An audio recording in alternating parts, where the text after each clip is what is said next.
तो अगर आप फ्री ई बुक्स और टेस्ट सीरीज पाना चाहते हैं तो हमारी एप्लीकेशन महाविद्या इकोनॉमिक्स को डाउनलोड कर लें। यहाँ पर आपको UGC NET, PG economics, assistant professor, CUET PG economics, economics optional, B economics, M economics जैसे 250 से वैदिक कोर्स मिलेंगे। अब आप अपने घर बैठे हमारे हार्ड कॉपी नोट्स भी मंगा सकते हैं। तो बच्चों, इस वीडियो के साथ हम एक नया टॉपिक शुरू कर रहे हैं बच्चों के लिए, जिसका नाम है 4 कंज्यूमर सरप्लस। और इसका ये पार्ट 1 है, यानी कि दो पार्ट में हम इसको बनाएंगे। तो ये पार्ट 1 है बच्चों इसका। तो बच्चे, ये जो क्वेश्चन है ये यूपीएससी के बच्चों के लिए काफ़ी इंपॉर्टेंट है, यानी कि जो बच्चे यूपीएससी ऑप्शनल की तैयारी कर रहे हैं, और अगर आप नेट के स्टूडेंट हो तो भी आपको इक्विवेलेंट वेरिएंस और कंपनसेशन वेरिएंस के बारे में जानकारी होनी ही चाहिए। तो इसलिए ये, और अगर आप मान लीजिए बहुत सारी यूनिवर्सिटी के पीजी लेवल पे भी ये क्वेश्चन, ये जो टॉपिक है ये कवर होता है। तो ये पूरा का पूरा टॉपिक हम एच एल आहूजा सर की बुक से ले रहे हैं, ठीक है। तो अगर आप आपके पास अगर उनकी बुक है तो आप 21 एडिशन से हमने ये पूरा का पूरा टॉपिक लिया है। तो बच्चों देखिए, सबसे पहले अगर मैं आपको ये समझाने की कोशिश करूं कंज्यूमर सरप्लस क्या होती है, तो सबसे पहले हम बात कर रहे हैं जो मार्शल की डेफिनेशन है। तो मार्शल ने कहा कि consumer surplus is the difference between what consumer is willing to pay and what does he actually pay. यानी कि जो कीमत उपभोक्ता देने को तैयार है और जो वो कीमत वास्तव में दे रहा है, इसके बीच का जो अंतर है वही जो है वही उपभोक्ता, वही आप कह रहे हो कंज्यूमर सरप्लस कहलाता है। तो शुरुआत में जो हिक्स थे उन्होंने इसी अप्रोच को यूज़ किया। हालांकि उनका जो अप्रोच था वो ऑर्डिनल की जगह कार्डिनल था, और उन्होंने इंडिफरेंस कर्व के थ्रू समझाने की कोशिश की कि कंज्यूमर सरप्लस किस तरीके से निकलता है। तो एक बार मैं आपको पहले, जैसे पिछली वीडियो में हमने आपको बताया, एक बार मैं वही आपको समझा देता हूँ कि हिक्सियन कंज्यूमर सरप्लस क्या बताता है बच्चों को। देखिए, हिक्सियन कंज्यूमर सरप्लस कैसे निकलता है वो आप ध्यान से समझिएगा। जैसे फॉर एग्जांपल मान लीजिए कि आपको प्राइस के बारे में कोई नॉलेज नहीं है, ये हम लिख लेते हैं एक्स कमोडिटी है और ये हमारा मनी इनकम है, ठीक है। अब प्राइस के बारे में कंज्यूमर को कोई नॉलेज नहीं है, लेकिन हाँ उसको ये पता है कि उसके पास 100 रुपए हैं। तो उसको पास 100 रुपए का मतलब है कि अगर वो 0 गुड्स खरीदता है तो उसके पास 100 रुपए होंगे, और अगर वो गुड्स की मात्रा में वृद्धि करता है तो उसके पास 100 रुपए की मात्रा में कुछ ना कुछ कमी जरूर होगी। तो मान लीजिए जो इनिशियल इंडिफरेंस कर्व है वो ये वाला है, यानी कि ये इंडिफरेंस कर्व कब है, जब उसको प्राइस के बारे में नॉलेज नहीं है। यानी कि वो मार्केट गया, मार्केट में 100 रुपये लेके गया और उसको लगा कि भाई वो इस गुड्स को खरीदना की इच्छा रखता है, लेकिन उसने क्या किया है, देखिए जब वो गुड्स खरीदने गया तो उसको मार्केट में नॉलेज नहीं थी, लेकिन मार्केट में जब पता चला कि भाई 10 रुपये की एक गुड्स उसको मिल रही है, तो चलिए हम एक प्राइस लाइन ड्रॉ कर लेते हैं, ठीक है। यानी कि वो 0 रुपये में 10, यानी कि अगर वो 10 गुड्स खरीदता है तो उसके बाद 0 रुपये बचेंगे, और अगर उसकी 0 गुड्स खरीदता है तो उसके बाद 100 रुपये बचेंगे। यानी कि अब उसे प्राइस लाइन की नॉलेज हो गई है। अब मान लीजिए कि उसकी इच्छा 5 गुड्स खरीदने की है, या चलिए मान लीजिए 6 गुड्स खरीदने की है। तो इसका मतलब क्या हुआ बच्चों, देखिए यहां पर मैं बोलूंगा ये उसका मान लीजिए कंज्यूमर इक्विलिब्रियम है, ठीक है। कंज्यूमर इक्विलिब्रियम ये वाला है, दिस वन।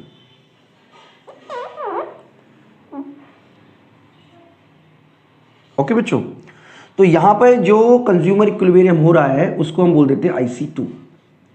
अब इसको हम नाम दे देते हैं A, इसको हम नाम दे देते हैं B।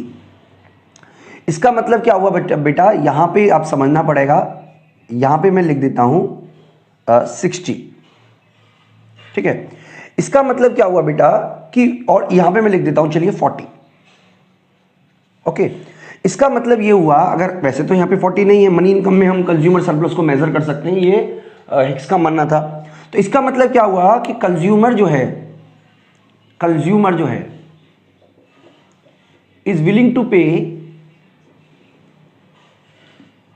टू पे कितना पे करने को तैयार है, 60 रुपीज। देखिए इसको देखिए, यहां से लेके यहां तक, यानी कि इतना रुपए देने को तैयार है, यानी कि 100 रुपए में से उसके पास 40 रुपए बचेंगे तो वो 60 रुपए देने को तैयार है। बट कंज्यूमर एक्चुअल पे 40, क्योंकि वो इतना पैसा दे रहा है, मतलब 100 से लेके 60 तक पैसे दे रहा है, यानी कि 40 रुपए पे कर रहा है। मतलब जो मनी इनकम है ना वो ऊपर से नीचे तक दिखते हैं, यानी कि यहाँ से लेके 60 का, इसका मतलब है उसने 40 रुपए खर्च किए। अगर मान लीजिए वो यहाँ पे आ जाता तो इसका मतलब 0 रुपए खर्च किए, मतलब 100 रुपए खर्च किए, ठीक है ना। अगर वो 10 खरीदता तो 0 पे आ जाता, इसका मतलब उसने 100 रुपए खर्च किए। तो इस केस में जो कंज्यूमर सरप्लस होगी वो 20 रुपीज होगी, कंज्यूमर सरप्लस। यानी कि जो एरिया है ए बी, कंज्यूमर सरप्लस कितना है, मैं यहां लिख देता हूं, कंज्यूमर सरप्लस होगी ए बी, ये हमारा 20 हो गया। तो ये हमारा कंज्यूमर सरप्लस है, जो कि इससे हमने पिछली वाली वीडियो में पढ़ा हुआ है। देखिए इस पूरी की पूरी थ्योरी में हमने ये माना है कि जो हमारा मार्जिनल यूटिलिटी ऑफ मनी है वो कांस्टेंट रहती है, जिसकी वजह से अगर marginal utility of money constant रहेगी तो आपका जो आईसीसी है वो बिल्कुल इस तरीके से होगा। देखिए ऐसे बन रहा है ना, इस तरीके से गुड्स खरीद रहे हो, यानी कि आप इनकम बढ़ने पर भी आप उतनी ही गुड्स खरीदोगे, तो ये आईसीसी इस तरीके का होगा। ओके जी, इस तरीके का। लेकिन रियल लाइफ में तो marginal utility of money constant रहती नहीं है। तो अगर मार्जिनल यूटिलिटी मनी कांस्टेंट नहीं रहेगी तो आपका जो ये नॉन पैरेलली ऊपर चला जाएगा, ठीक है। ये तो पैरेलली गया था और ये नॉन पैरेलली हो गया, IC3। मतलब ये वाला तब होगा IC1 से IC2 जब हम MU ऑफ M को कांस्टेंट मानेंगे, और MC3 तब होगा जब M को कांस्टेंट नहीं मानेंगे। तो इस केस में आपका जो कंज्यूमर सरप्लस होगा, अगर हम MUM को not constant, not remain constant,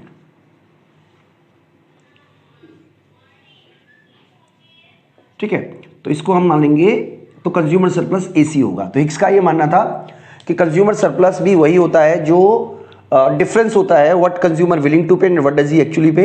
लेकिन उन्होंने जो मार्जिनल यूटिलिटी मनी की जो एजम्पशन थी कि वो कांस्टेंट रहती है, जो मार्शल ने दी थी, उसको उन्होंने इग्नोर किया या उसको उन्होंने हटा दिया। लेकिन बाद में इनकी कई सारी आलोचना हुई।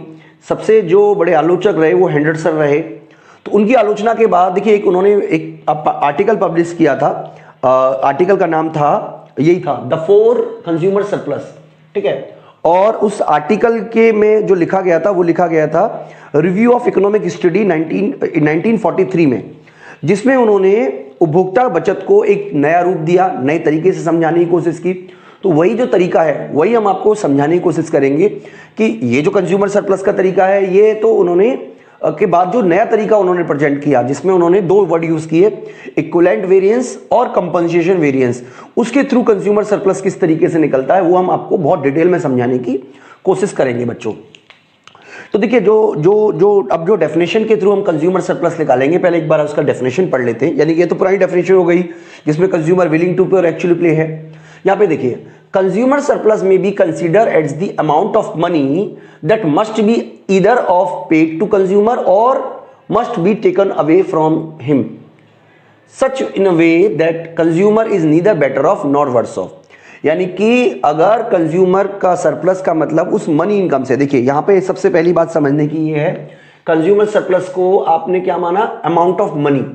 ये आप याद रखिएगा, नोट कर लीजिएगा, दिमाग में रखिएगा कि कंज्यूमर सरप्लस को हिक्स ने अमाउंट ऑफ मनी में मेजर किया, यानी कि वो पैसा जो अगर आपसे वापस ले लिया जाए तो आप उसी स्थिति में रहोगे जिस स्थिति में आप पहले थे। मैं आपको एग्जांपल से समझाऊंगा, कोई चिंता करने वाली बात नहीं है बच्चों।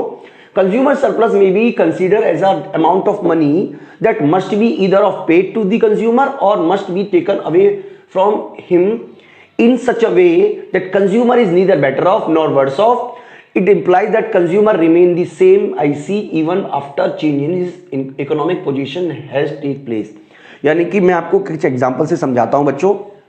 देखिए जैसे मान लीजिए कि मैं एक शर्ट है जो यूज कर रहा हूं, मान लीजिए ये जैकेट मैं यूज कर रहा हूं और मेरी इनकम इतनी है कि मेरी इनकम और इस गिवन प्राइस पे मैं 100 जैकेट बाय कर सकता हूं। तो देखिए 100 जैकेट बाय करने का मतलब क्या हुआ कि मैं 100 जैकेट बाय कर सकता हूं। सिंपल समझ लीजिए, मेरी इनकम में मैं 100 जैकेट बाय कर सकता हूं। तो मान लीजिए चलिए प्राइस 100 रुपीज है इसका और मैं 100 जैकेट बाय कर सकता हूं, तो इसका मतलब मैं 10,000 रुपए की मेरी इनकम हो गई। अगर इसका प्राइस 50 रुपए हो जाए, अगर मेरा इसका प्राइस 50 रुपए हो जाए तो डेफिनेटली मैं पहले से ज्यादा जो मतलब जैकेट है मैं वो बाय कर पाऊंगा। लेकिन हिक्स कहता है कि अगर कंज्यूमर सरप्लस पता करना है तो कंज्यूमर की इनकम में उतनी कमी की जानी चाहिए जिससे कि वो पुरानी पोजीशन पे वापस आ जाए। लेकिन पुरानी पोजीशन पे वो नया कॉम्बिनेशन ढूंढेगा। तो वो हम आपको जब डायग्राम के थ्रू समझाएंगे तो आपको पूरा समझ में आ जाएगा। हम ये डेफिनेशन नहीं मिटा रहे बच्चों, डेफिनेशन हम तब मिटाएंगे जब ये लास्ट होगा। तो ये डेफिनेशन को ही समझना हमारा सबसे बड़ा काम रहेगा इस पूरे के पूरे डायग्राम में।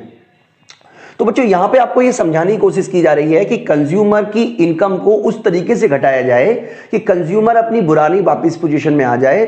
तो जितनी इनकम उसकी घटी वही कंज्यूमर सरप्लस है। यानी कि अगर मान लीजिए कि मेरे को 50 रुपए में, मतलब मैं 50 रुपए होने पर मैं अब 200 जैकेट खरीद सकता हूं, तो मेरी इनकम आधी कर दी जाए जिससे कि मैं पुरानी पोजीशन में वापस आ जाऊंगा। ओके, लेकिन यहां पे मैंने एक गुड्स मानी है, वहां पे 2 गुड्स का कॉम्बिनेशन होगा। तो वीडियो लंबी नहीं करना चाह रहे बच्चों हम, लेकिन हम आपको इक्विवेलेंट वेरिएंस और कंपनसेशन वेरिएंस के बारे में डिटेल में जानकारी देते हैं।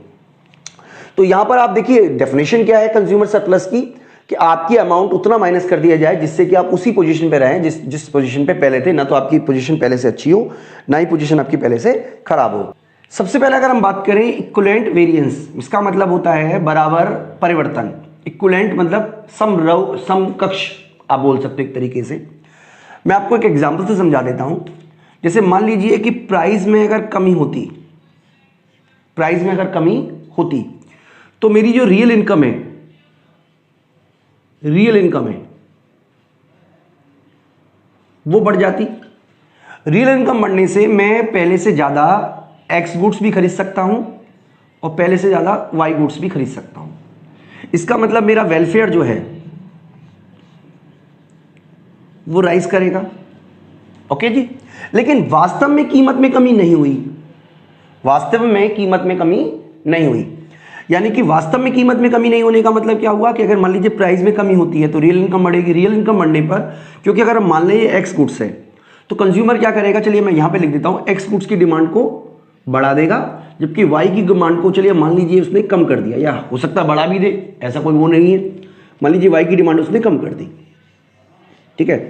तो यानी कि प्राइस गिरा, प्राइस गिरने से जो रियल इनकम है वो बढ़ी, रियल इनकम बढ़ने से एक्स की डिमांड बढ़ी, वाई की डिमांड घटी, जिससे कि ओवरऑल वेलफेयर में वृद्धि हुई। लेकिन वास्तव में यानी कि रियल लाइफ में कीमत में घटी कमी हुई नहीं। यानी कि मतलब मैं ये कहना चाह रहा हूं कि अगर कीमत में कमी होती तो वेलफेयर बढ़ता, लेकिन वास्तव में तो कीमत में कमी हुई। नो इन रियलिटी, ठीक है, नो इन रियल लाइफ, लेकिन वास्तव में तो कमी हुई नहीं। लेकिन हमें वेलफेयर को बढ़ाना है, मतलब वास्तव में प्राइस में कमी नहीं हुई है, लेकिन हमें वेलफेयर के उसी पोजीशन पे पहुंचना है जिस पोजीशन पे हम पहुंच पाते अगर कीमत में कमी होती। तो हम क्या करेंगे, हम इनकम को बढ़ा देंगे। यानी इनकम को राइज करने से भी हम क्या कर सकते हैं, एक्स की डिमांड को बढ़ा सकते हैं और वाई की डिमांड को घटा सकते हैं, या एक्स की डिमांड को बढ़ा सकते हैं, वाई की डिमांड को बढ़ा सकते हैं, कुछ भी हम कॉम्बिनेशन बिठा लें, है ना। लेकिन हमारा ये जो वेलफेयर है और ये जो वेलफेयर है ये बराबर ही होना चाहिए। तो इसको हम बोलते हैं बच्चों इक्विवेलेंट वेरिएशन। यानी इक्विवेलेंट वेरिएशन का मतलब क्या है कि अगर कीमत में कमी होती तो हमारा वेलफेयर बढ़ता, लेकिन वास्तव में कीमत में कमी नहीं हुई, इसलिए हम क्या कर रहे हैं, उसी के इक्विवेलेंट आपको इनकम जनरेट करके दे रहे हैं ताकि आप उसी पोजीशन पे पहुंच जाओ जिस पोजीशन पे आप पहुंचते अगर कीमत में कमी होती तो। मतलब यहां पे आपको मैं क्लियर कर देता हूं कि वास्तव में कीमत में कमी नहीं हो रही है, वास्तव में कीमत में कमी नहीं हो रही है, लेकिन हम आपकी आर्थिक स्थिति को अच्छा करना चाहते हैं, आपके वेलफेयर को इंक्रीज करना चाहते हैं। हम चाहते हैं कि आपकी पोजीशन वहीं पहुंच जाए जहां पर पहुंचती अगर कीमत में कमी होती तो, लेकिन वास्तव में तो कीमत में कमी हुई नहीं। जैसे गवर्नमेंट क्या करती है, देखिए महंगाई भत्ता देती है, साथ साथ आपको इंक्रीमेंट देती है। मैं इंक्रीमेंट की बात करता हूं। इंक्रीमेंट क्यों देती है, ताकि गवर्नमेंट चाहती है कि आपका जो लिविंग स्टैंडर्ड है वो बढ़ जाए। लिविंग स्टैंडर्ड बढ़ाने के दो तरीके, या तो प्राइस में कमी कर दो या इनकम को बढ़ा दो, तभी आपका वेलफेयर बढ़ पाएगा। यानी कि यहां पे मैं आपको बताने की कोशिश कर रहा हूं कि या तो कीमत में कमी कर दो तो वेलफेयर बढ़ जाता है, या प्राइस में, या तो कीमत में कमी करने से वेलफेयर बढ़ जाता है, या इनकम बढ़ाने से वेलफेयर बढ़ जाता है। तो गवर्नमेंट क्या कर रही है या इकोनॉमी क्या कर रही है, कीमत में कमी हुई नहीं, इसलिए आपको इनकम को बढ़ाकर आपको एक तरीके से क्या कर रही है, इक्विवेलेंट वेरिएशन दे रही है। इसको बोलते हैं बच्चों इक्विवेलेंट वेरिएशन। एक बार मैं आपको डिफाइन कर देता हूं। Equivalent variation is the money income that must be taken from और गिवन एज। यानी कि टेकन फ्रॉम क्या है कि इसी तरीके से अगर हमें किसी की लिविंग स्टैंडर्ड को नीचे करना है, यानी कि प्राइस बढ़ गया, प्राइस बढ़ने से लिविंग स्टैंडर्ड नीचे हो जाता है, तो जितना लिविंग स्टैंडर्ड नीचे हो जाता है उतना ही इनकम घटा दो या उतनी इनकम बढ़ा दो। अगर प्राइस बढ़ती है तो इनकम, प्राइस बढ़ती है यानी कि प्राइस अगर बढ़ती तो लिविंग स्टैंडर्ड नीचे होता, और प्राइस अगर घटती तो लिविंग स्टैंडर्ड ऊपर होता। उसी के बराबर में हमें इनकम में चेंज करनी है, ठीक है। तो इसका मतलब क्या हुआ बेटा कि हमें उतनी इनकम चेंज करनी है जितना कि कंज्यूमर को प्राइस चेंज होने से मिलता। तो इसको बोलते हैं बच्चों इक्विवेलेंट वेरिएशन। यहां पे बच्चों मैं आपको जो कंपनसेशन वेरिएंस है वो बता देता हूं। देखिए यहां पर हमारी रियल लाइफ में प्राइस को नहीं चेंज हुआ, यहां पर रियल प्राइस में प्राइस चेंज हुआ, रियल लाइफ में प्राइस चेंज हो गया, ठीक है। देखिए यहां पे रियल लाइफ में प्राइस चेंज नहीं हुआ है। अगर प्राइस में कमी होती तो रियल इनकम बढ़ती, और रियल इनकम बढ़ती तो कंज्यूमर का वेलफेयर बढ़ता। क्योंकि प्राइस में कमी नहीं हुई है और हमें वेलफेयर बढ़ाना है तो हम इनकम बढ़ा के उसको एक तरीके से इक्विवेलेंट वेरिएशन दे रहे हैं। कंपनसेशन वेरिएंस तब कहलाता है जब प्राइस में कमी हो गई, प्राइस में कमी होने से जो रियल इनकम है वो बढ़ गई, रियल इनकम बढ़ने से जो कंज्यूमर है उसका जो वेलफेयर है, हम कह लेते हैं कि वो एक्स की डिमांड को भी बढ़ा रहा है, चलिए मान लीजिए वाई की डिमांड को भी बढ़ा रहा है, ठीक है। मतलब रियल इनकम बढ़ गई। रियल इनकम बढ़ने से हो सकता है कि वो एक्स और वाई की डिमांड दोनों को बढ़ाए, डिपेंड करता है ना नेचर ऑफ कमोडिटी और उसकी मैग्नीट्यूड पर। तो अगर मान लीजिए सपोज कीजिए रियल इनकम उसकी बढ़ जाती है, तो इस केस में कंज्यूमर को क्या होगा, आपका जो वेलफेयर है वो बढ़ेगा, वेलफेयर राइज करेगा,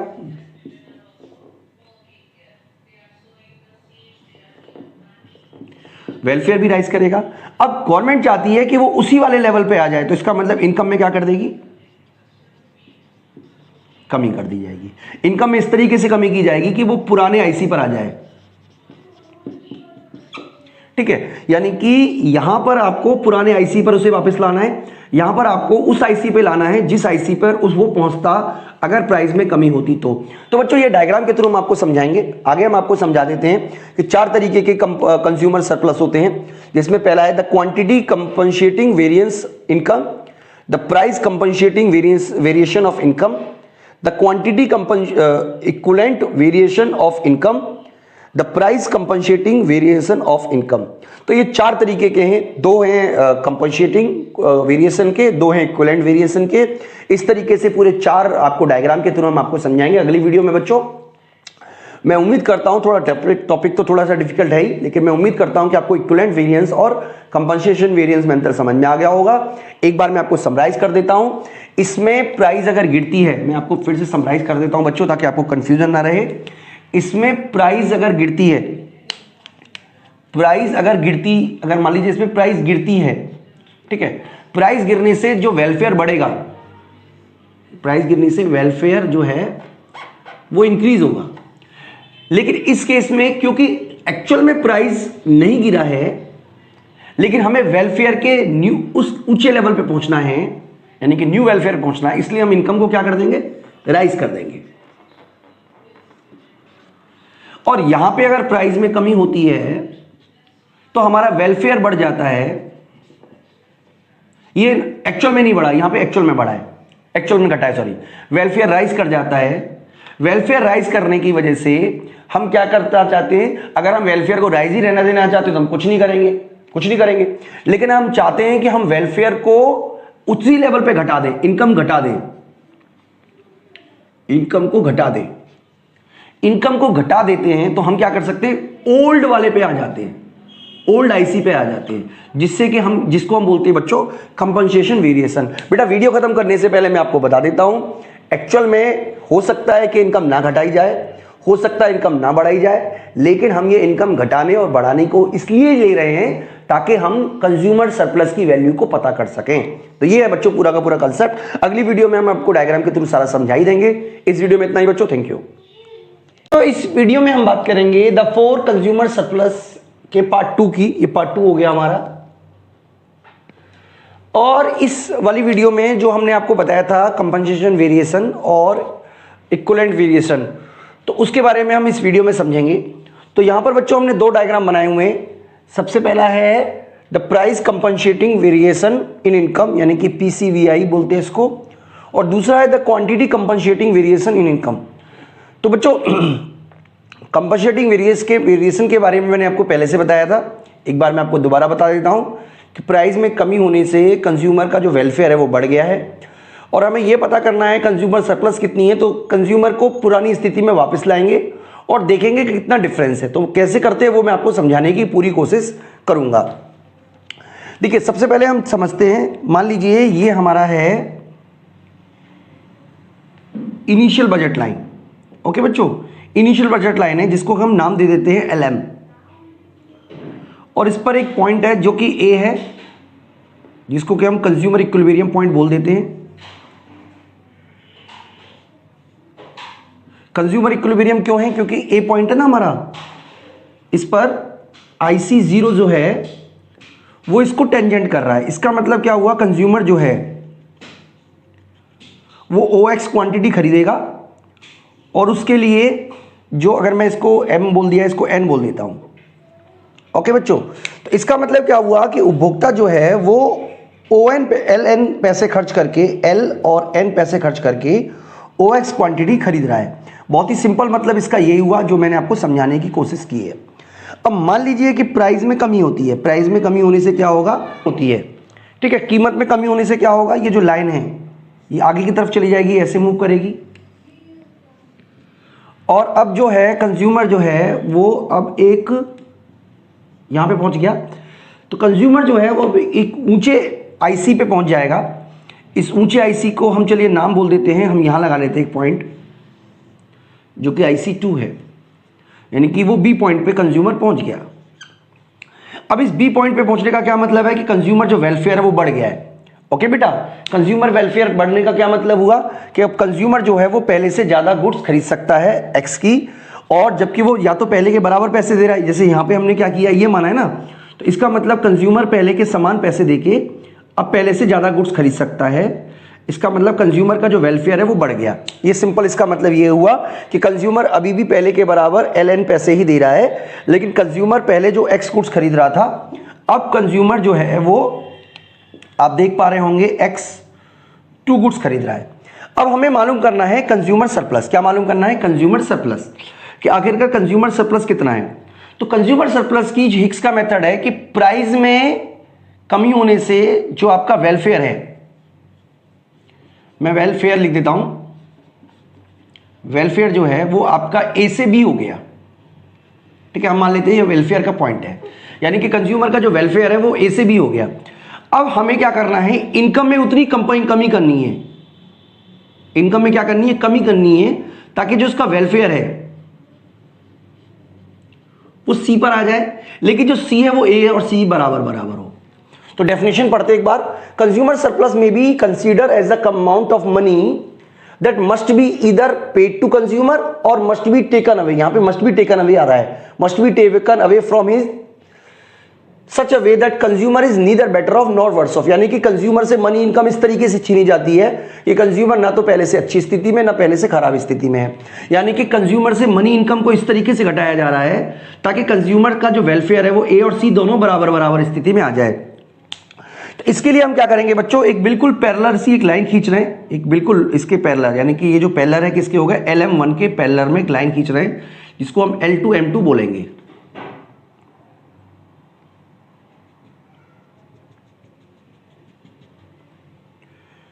थोड़ा सा पैरेलल नहीं हुआ, ओके, तो ये पैरेलल लाइन हम खींच दिया है जो कि इस पॉइंट पे टच कर रही है, जिसको हम बोल रहे हैं C। यानी कि आप इस स्थिति में देखोगे तो A और C जो हैं वो बराबर बराबर हैं, क्योंकि वेलफेयर बराबर बराबर है। इसका मतलब क्या हुआ बेटा, देखिए यहां पे मतलब ये है, देखिए ये वाला इसको मैं बोल देता हूं LM, इसको बोल देते, चलिए P बोल देते हैं। इसका मतलब ये हुआ बेटा कि कंज्यूमर जो है वो कितना विलिंग टू पे है,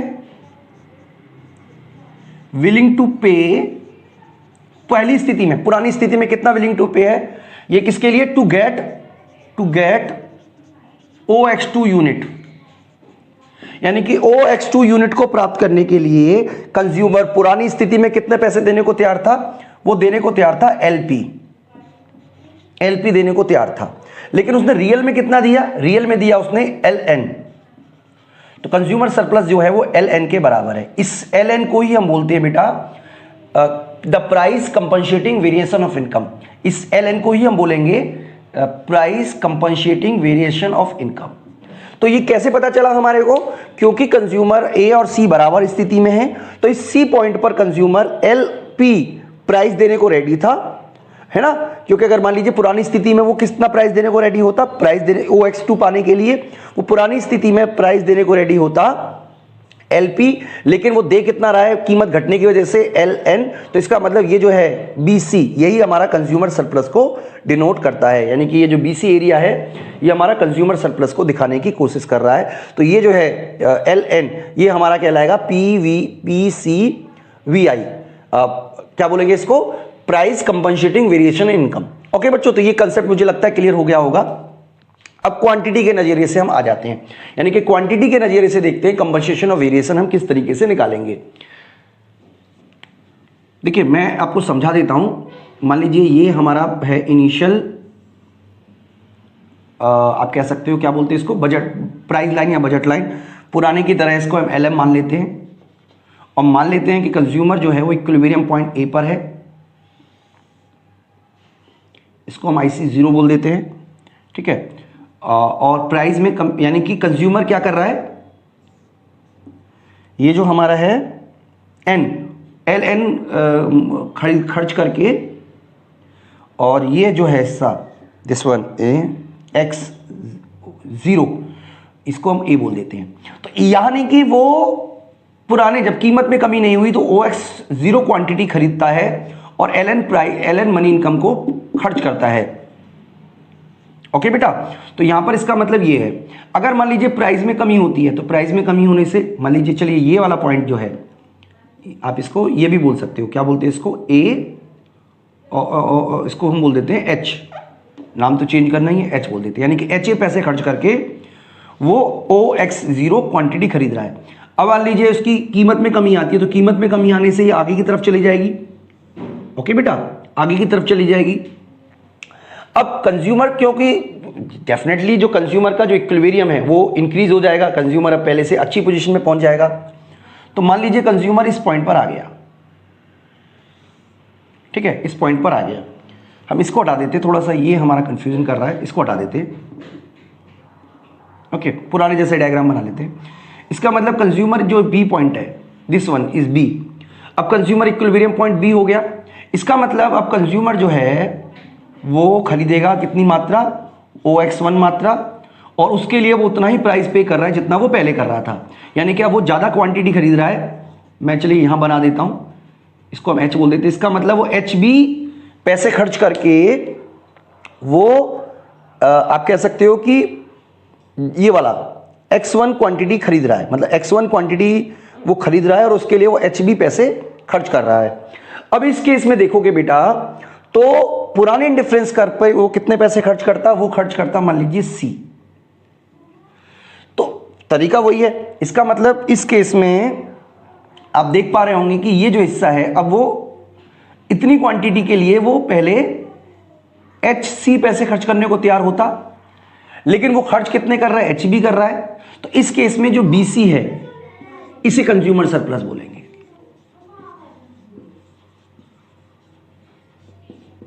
ये क्वांटिटी वेरिएशन हो गया। इस केस में जो कंज्यूमर सरप्लस होगा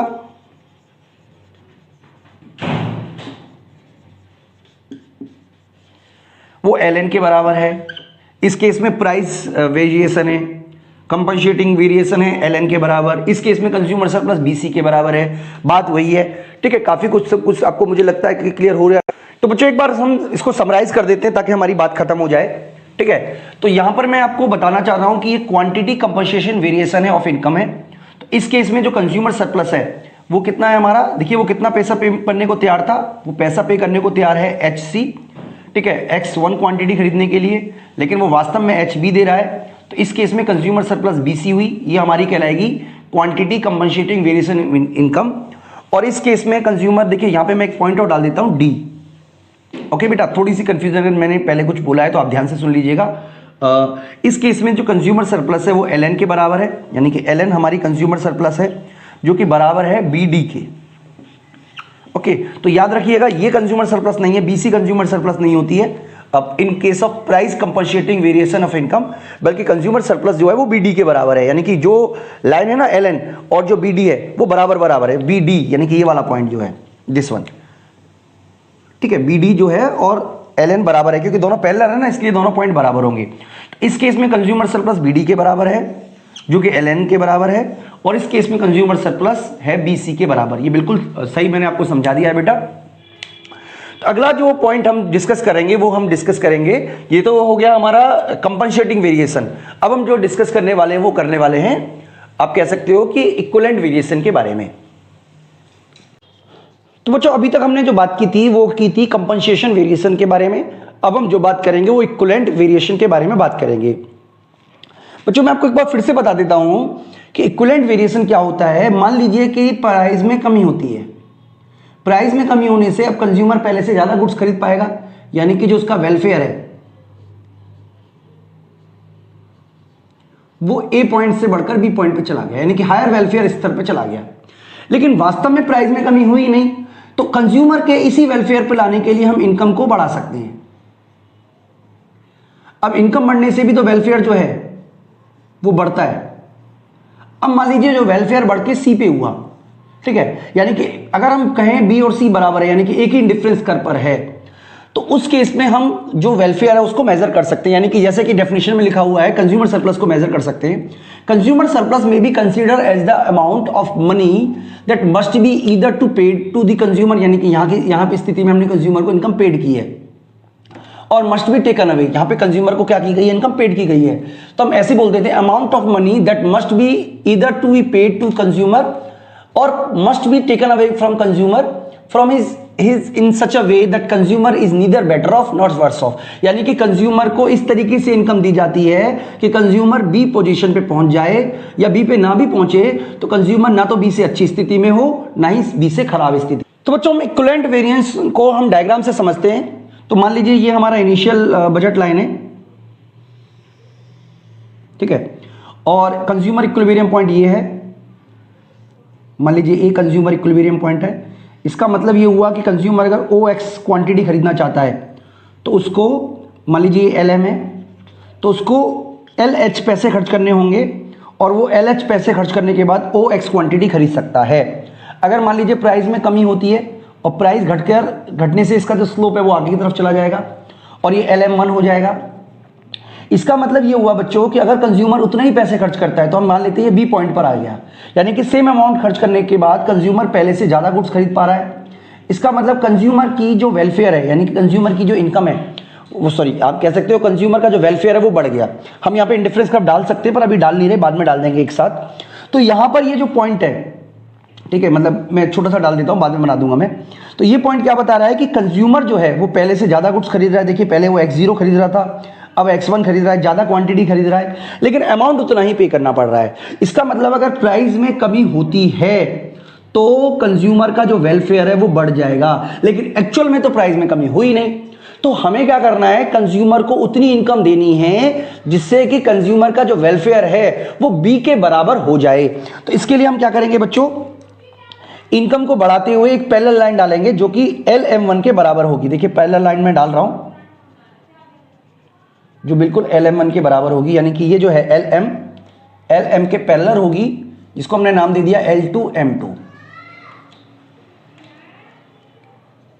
ठीक है, अब हम इस पे एक इंडिफरेंस कर्व डाल देते हैं जिससे कि हमें पता चल जाए कि कंज्यूमर इंडिफरेंस है। चलिए मान लीजिए हमने इसको नाम दे दिया C। ठीक है, तो हम एक इंडिफरेंस कर्व बना लेते हैं।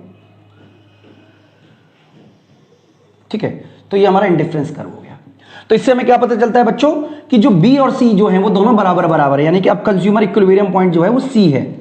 यानी कि अगर हम प्राइस में कमी करते तो B होता, लेकिन इनकम बढ़ाने से C है, तो B और C दोनों बराबर बराबर हैं। तो ये पूरा का पूरा कंसेप्ट है। अब हम ये पता करने की कोशिश करते हैं कि इस केस में कंज्यूमर वेलफेयर कितना हुआ। कंज्यूमर वेलफेयर या कंज्यूमर सरप्लस कितना हुआ। कंज्यूमर वेलफेयर नहीं बोल रहे, इसको इसे हटा देते हैं। कंज्यूमर सरप्लस कितना हुआ। ठीक है, तो देखिए कितना हमारा इक्विवेलेंट वेरिएशन है। तो देखिए ये वाला हिस्सा, इतनी हमें इनकम देनी पड़ेगी एज ए गिफ्ट। तो ये जो है कंज्यूमर सरप्लस वो है L2 और L2 के बराबर। ठीक है, अगर हम यहां पे मान लीजिए एक पॉइंट डाल देते हैं, सपोज ये वाला पॉइंट डाल देते हैं ऐसे करके, और इसको नाम दे देते हैं, सपोज कीजिए ये है C, तो ये D बोल देते हैं, इसको E बोल देते हैं। ठीक है, और इसको चलिए F बोल देते हैं, पॉइंट के नाम हमने रख दिए, D E A, सॉरी इसको बोल देते हैं D, उससे कोई फर्क नहीं पड़ता, इसको बोल देते हैं E, इसको बोल देते हैं F। तो इस केस में आप देखोगे तो ये जो L2 है वो किसके बराबर है दीजिए, या ये किसके बराबर है, ये बराबर है इसके बराबर, यानी कि A और E के बराबर। तो या तो आप AE बोल दीजिए इसको, या LL2 बोल दीजिए, दोनों का मतलब एक ही, दोनों स्थिति में कंज्यूमर सरप्लस इतना हुआ, कंज्यूमर सरप्लस। हालांकि हम इसी डायग्राम में आप बच्चों को समझा सकते हैं, पर हम आपको अलग डायग्राम में समझा देते हैं। क्वांटिटी इक्विवेलेंट वेरिएशन, देखिए तरीका वही है, तरीका बिल्कुल वही है जो मैंने आपको पहले बताया।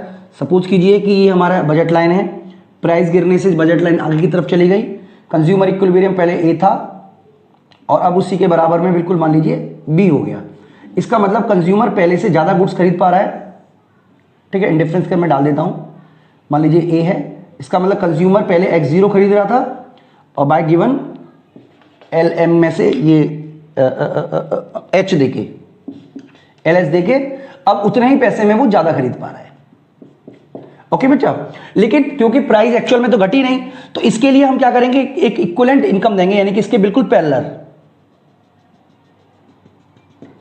अब मान लीजिए इस पे जो पॉइंट है इक्विलिब्रियम का वो C है, तो हम एक C पॉइंट लगा लेते हैं, या कहीं पे भी लगा लेते हैं C पॉइंट, उसी हिसाब से हम मान लीजिए C यहां पर है, तो उसके हिसाब से हमने जो इंडिफरेंस कर्व डाला वो ये है।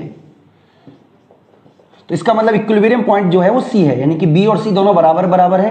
तो इसका मतलब ये हुआ कि कंज्यूमर को हमने उतनी इनकम दे दी जिससे कि वो B के बराबर हो जाए, यानी कि प्राइस में कमी नहीं भी हुई तभी भी कंज्यूमर इंडिफरेंस कर्व के हिसाब से उससे ऊपर चला जाए। तो जैसा कि हमने आपको बताया था कि इससे ऊपर एक लाइन खींचते हैं और सारे के सारे पॉइंट हम वही लिख देते हैं। A के बाद ये वाला D बोल दिया था हमने, इस वाले को E बोल रहे थे और इस वाले को F बोल रहे थे। तो इस केस में अगर हम क्वांटिटी इक्विवेलेंट कंज्यूमर सरप्लस की बात करेंगे